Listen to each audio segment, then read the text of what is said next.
Paano ang tamang paghati ng mana? Kasama na po dito ang bahay, lupa, sasakyan, pera, mga alahas.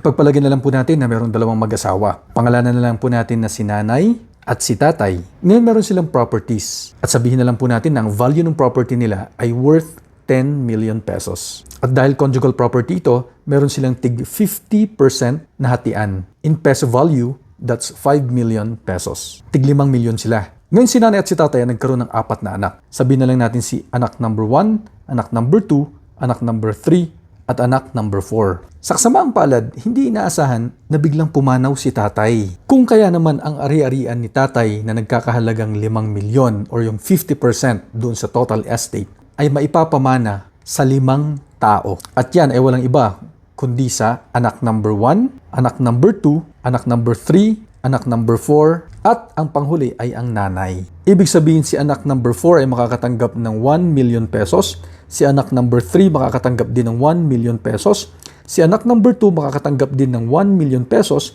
anak number 1, 1 million pesos, at si nanay ay makakatanggap din ng 1 million pesos. So 6 million pesos na ngayon ang pera ni nanay dahil meron pa siyang 50% share. Paano naman kung biglang pumanaw si nanay at si tatay? Ang 10 million pesos na property ay paghahatian ng 4 na anak equally.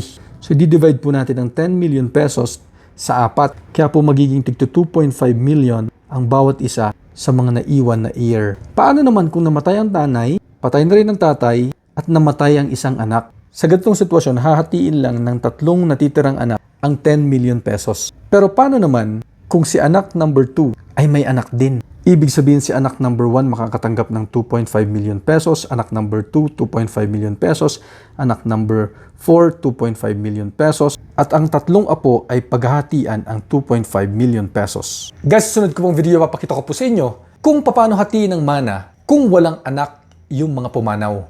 Kaya huwag niyo po kakalimutan mag-follow. Again guys, this is Roman Jonyoso, the President and CEO of Reels Corporation. Bye-bye!